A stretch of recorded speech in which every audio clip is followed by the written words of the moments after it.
नाज़रीन अस्सलाम वालेकुम। कई दिनों के बाद मैं आज आपसे मुखातिब हूँ।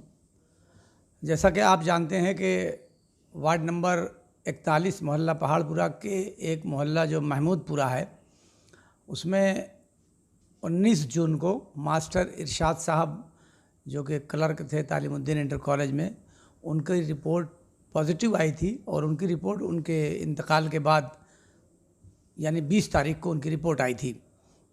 21 को हम लोगों ने सैंपल दिया था 57 लोगों को का, और उसमें मेरा भी सैंपल गया था। और आज जो रिपोर्ट आई है अल्हम्दुलिल्लाह मेरी रिपोर्ट तो निगेटिव आई, मगर 57 लोगों में 3 लोगों की पॉजिटिव आ गई, जिसमें एक खातून है और 2 पुरुष हैं। और 2 पुरुष में 2 लोग तो एक महिला और एक और पुरुष मोहल्ला महमूदपुरा के रहने वाले हैं इसी वार्ड के, और एक पुरुष जो है वो मोहल्ला काजी दामूपुरा पड़ता है इसी के बगल में, वहाँ के रहने वाले हैं। अब इस 3 ये लोग हो गए। इसके अलावा और भी नगर में 9 लोग पॉजिटिव आज आए हैं। 9 लोगों में 6 लोग तो यहाँ कासिम पोखरी के पास के हैं और 3 लोग जो है हथी मदाड़ी में जो फायर स्टेशन है उसमें 3 लोग पहले भी पॉजिटिव आए थे, उसमें से 3 पुलिस के जवान जो हैं वो पॉजिटिव आए हैं। तो इस तरह से कुल आज 12 पॉजिटिव में से 3 हमारे इसी वार्ड से हो गए। और इन 3 लोगों को आज जो आइसोलेशन सेंटर है वहाँ भेज दिया गया है, और काजी दामूपुरा मोहल्ले को भी बैरिकेड करने का काम चल रहा है। नगर पालिका की टीम भी आई हुई है और वहाँ सफाई सुथराई से लेकर और जो दूसरे ज़रूरी काम है वो काम अंजाम दे रहे हैं। थोड़ी देर पहले सिटी मजिस्ट्रेट साहब भी आए थे, उन्होंने भी जायज़ा लिया है और उन्होंने बैरिकेडिंग को जो कादीपुरा से बढ़ाकर उस बैरिकेडिंग को अब यहाँ साबरी मस्जिद के पास कर दिया है।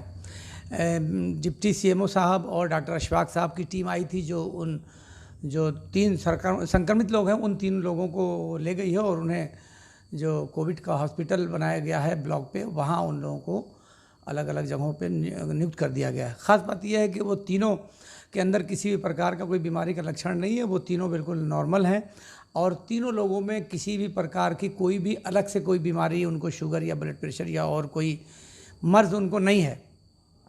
अब यहाँ चिंताजनक बात यह है कि जो मास्टर इरशाद साहब जिनका इंतकाल हुआ था, जिनके इंतकाल के बाद जिनकी पॉजिटिव रिपोर्ट आने के बाद ही जाँच का सिलसिला शुरू हुआ, और मास्टर इरशाद साहब के पूरे परिवार में कोई पॉजिटिव नहीं है, जो बड़ी खुशी की बात है।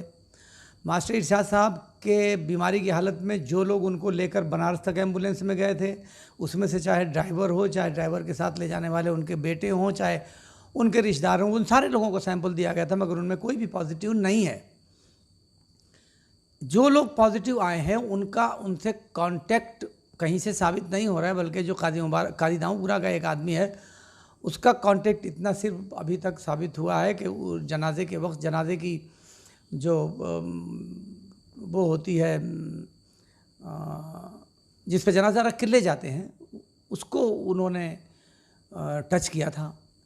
तो अब मैं ये बात इसलिए बता रहा हूँ कि ऐसा लगता है कि कोई हिस्ट्री अगर तलाश की जा रही है तो कोई हिस्ट्री भी अब तलाश करना मुश्किल हो गया है कि किसको कहाँ से फैला, यानी एक कम्युनिटी में दाखिल होने की तरफ ये पॉजिटिव केसेस जा रहे हैं। ये बहुत चिंता का विषय है। 12 केस एक दिन में किसी शहर के अंदर होना, पहले से ऑलरेडी उस शहर में होना, तो उस शहर के लिए ठीक नहीं है। मुझे तो लगता है कि इस वार्ड में और वार्ड के बगल वाले वार्ड में और इससे लगा हुआ जो मलिक टोला का वार्ड है वहाँ भी हो गया, और कैरीटोला का वार्ड है वहाँ भी हो गया, तो ये क्लस्टर की सूरत लेता जा रहा है। और क्लस्टर की सूरत लेने का मतलब ये होता है कि नियमतः फिर 500 मीटर की दूरी को इन्हें और इस पार्ट निर्धारित करना पड़ेगा। अभी भी मैं ये बातें इसलिए बता रहा हूँ कि अभी भी सावधान हो जाइए। अभी भी जो गफलत लोग बरत रहे हैं, जो लापरवाही बरत रहे हैं, उस लापरवाही को मत बरतिए और मत इंतज़ार करिए कि पुलिस आएगी या सरकारी अस्पताल के डॉक्टर आएंगे या सिटी मजिस्ट्रेट या कोई अधिकारी आएगा। ये जाहिर सी बात है कि जब भी बीमारी पूरे शहर और पूरे जनपद में फैल रही है तो अधिकारी या कोई भी विभाग आपकी कितनी मदद करेगा। वो भी इंसान है और उनकी भी एक सीमा है। ये आखिर इस बीमारी से बचने के उपाय हम खुद क्यों नहीं कर रहे हैं? तो बहुत सतर्क रहना होगा, होशियार रहना पड़ेगा। लोगों की भीड़ में मत जाइए, घरों से ज़रूरत के बहुत ज़रूरी काम हो तभी निकलिए, दूसरों को कांटेक्ट में मत आइए। किसी भी ज़रूरी काम से अगर आप निकलते हैं तो दूरी बना के रखिए। कहीं भी दीवार, खंभा या किसी की साइकिल, गाड़ी, किसी भी चीज़ को टच मत करिए, और कहीं भी टच करिए तो सबसे पहले आप अपना हाथ धुलिए। एक बात का ध्यान रखिए कि दूसरों के हाथ से आपको संक्रमण होने की संभावना बहुत कम है। ज़्यादातर 90% संभावना आपके अपने हाथों से संक्रमित होने की है, क्योंकि जब आप कहीं जाएंगे, किसी चीज़ को छुएंगे तो आपके हाथों में आपके हाथ संक्रमित होंगे, और हाथ जब आप मुंह और नाक की तरफ ले जाएंगे तो फिर वो जरासीम आपके फेफड़े की नली में, सांस की नली में दाखिल होकर आपको नुकसान पहुंचाएगा। तो इसलिए आप खुद बचिए, आप अपने हाथों से खुद को सुरक्षित रखिए। आपको दूसरा कोई जब तक के नाक न छुए, मुंह न छुए, आंख न छुए, दूसरों के संक्रमण से आप नहीं मुतासिर हो सकते। इसलिए अपने हाथों को धुलते रहिए।